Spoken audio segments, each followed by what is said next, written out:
Hi YouTube, Gigi here, coming to you on Friday, March 20th, the first day of spring. Right, you see this cowl I have around my neck, right? Because it's getting ready to snow.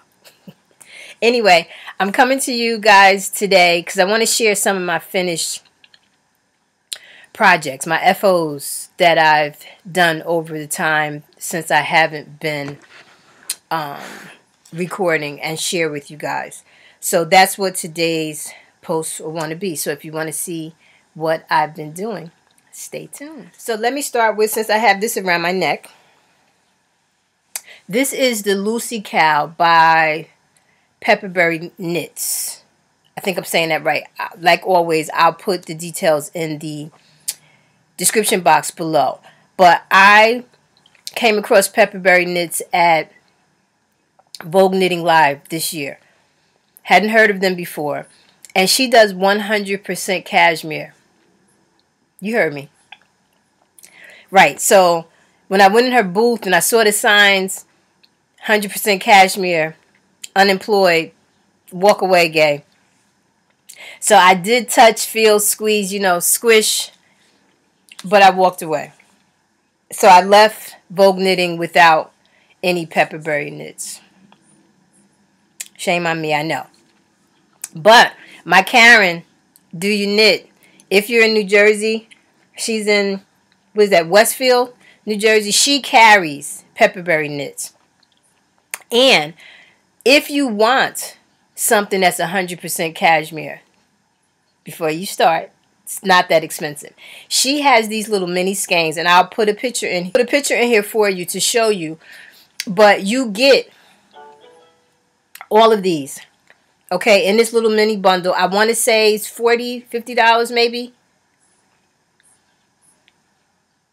I'll put the price. I'll put the information down. But you get the little mini skeins of each color.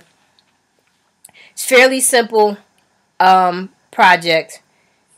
Had to do the Kitchener stitch to seam it closed and the provisional cast on, which I normally avoid.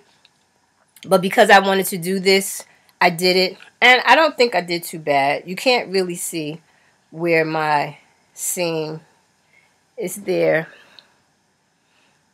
I got little areas of, I could have done better. But my point is, I'm not afraid of the provisional cast on or the Kitchener stitch anymore. I'm willing to try because of this project. So the other thing I finished recently is my touring cape.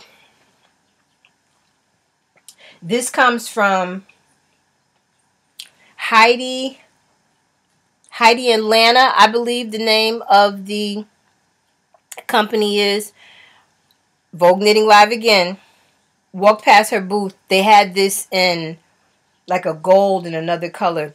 I'll put the picture in there, but she got me. She made me try it on. Sold. What I love about this, outside of this yarn, this is my first time experiencing or using this yarn, and this is Yarn Hollow, and it's Tor, T-O-R Worsted. Guys, this squishy, yummy, it's just fantastic.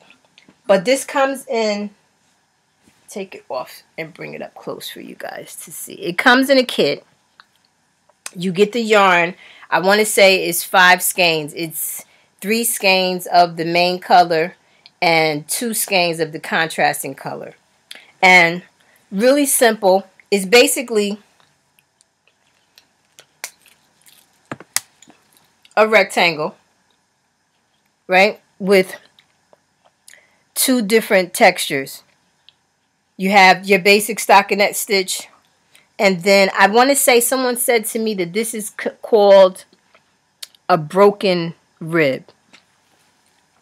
I learned a new technique with this particular pattern, how to lay the yarn over the old yarn over the new yarn as you switch the yarns on each row to connect. I thought that was genius, so I enjoyed that. So a very simple knit. Easy to work up. Doesn't, it's just enough difference in the stitches to keep you interested and not bored. But back to why I absolutely adore this thing. First, it also comes with, I know you guys are familiar with these beauties. These leather clasps, these closures, jewel closures. So the kit, you get the yarn, the pattern, and the closure. And it also has 2 more closures because, back to why I love this, the different ways you can wear it. Your basic cape, right? Close it in the front, over your shoulders. Keep you warm, right? Or turn it to the side.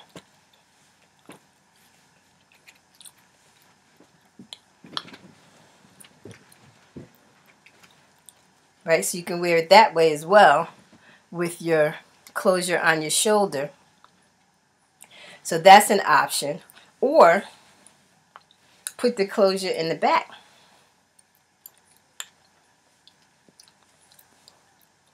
And work your collar a little bit. And you can wear it that way.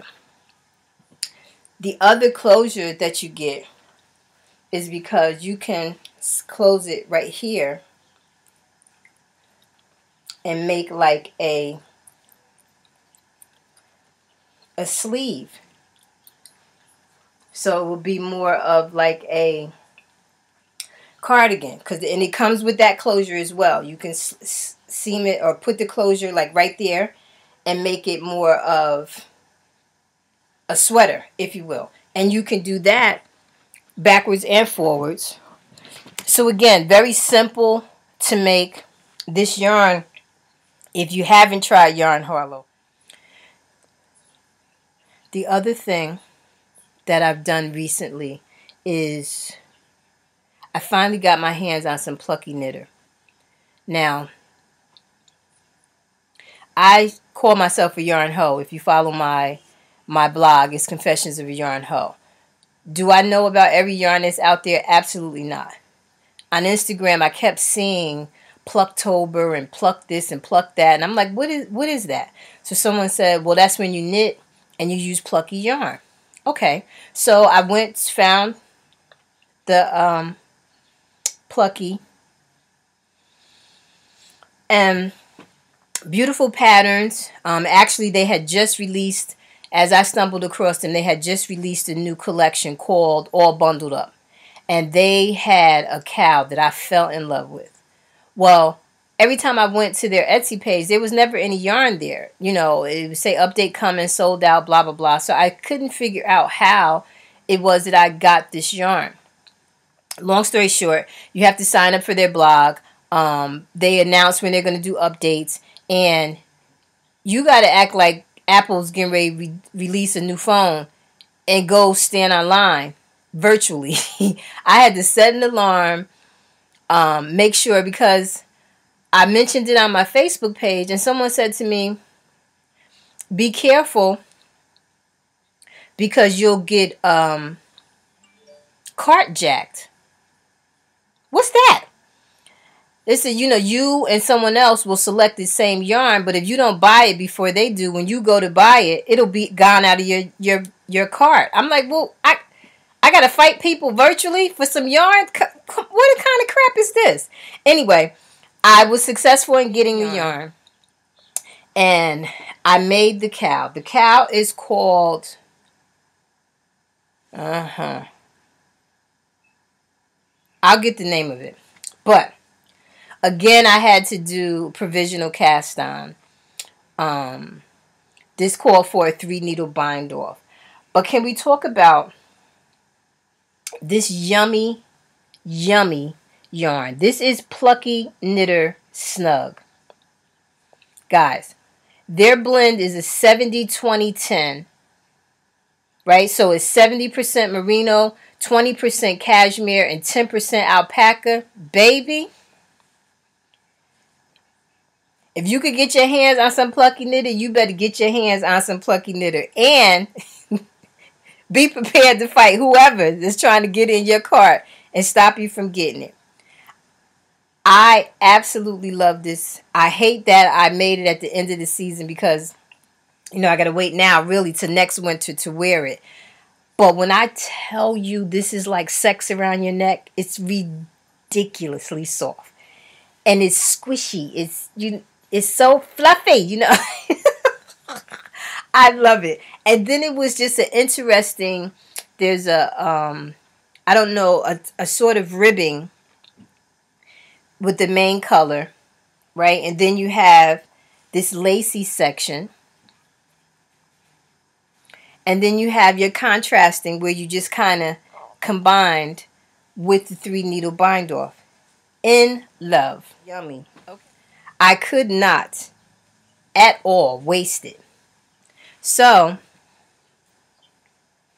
I made me a headband. So I made a headband and I made a hat. And now this hat, I just kind of winged it. Ain't you proud of me? I did some color work.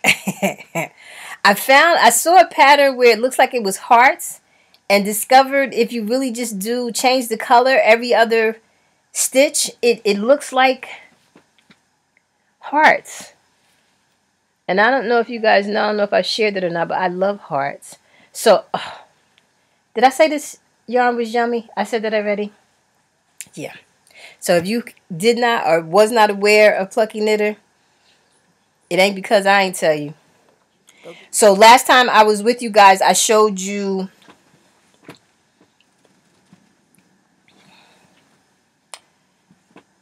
my figurine from Stephen B. Excuse me. Fibers, I'm going to let knitters, crocheters, you know how that works. Well, anyway, I told you I wanted to finish the neck, and I finished it. I decided instead of to do a round collar like it is on the pattern, I put the details on blog post, but I think I picked up 38 or 39 stitches, and then I did like a 3x3 ribbing all the way around, and I knit like 8 inches or so before I bound off. So I'm really, really pleased with that, and I feel like right now this transition between winter and spring, as they do their dance, which season is going to take over, I can get some wear out of this with some jeans and a nice white button-down shirt. I think, you know, chilly nights, I can make that work. So that was that. And then the last thing that I just finished, or I think this was the last thing, but I made myself a pillow. My baby bought me new linen for my bed, so I made a pillow cover. I bought the filling from IKEA. It's 36 by 36, and I decided I was making a pillow. Yep, couldn't find a pattern for a pillow for that exact measurements. So, child, I'll put the link to the blog post about that story. But I got it done. So that's it for now. I don't even know what I'm getting ready to cast on next. I have some booties I need to finish with a set I was working on, a sweater and a hat, little baby set. I need to do the booties for that. And then I'm not sure what I'll do next. But that's it for now. Thanks for watching. Thanks for subscribing. And thanks for all the cool feedback. You guys make me feel really good. I'll be back. Again, I'm going to try to do at least once a week. So, thanks for watching. Thanks for liking. Thanks for subscribing. And have a wonderful weekend.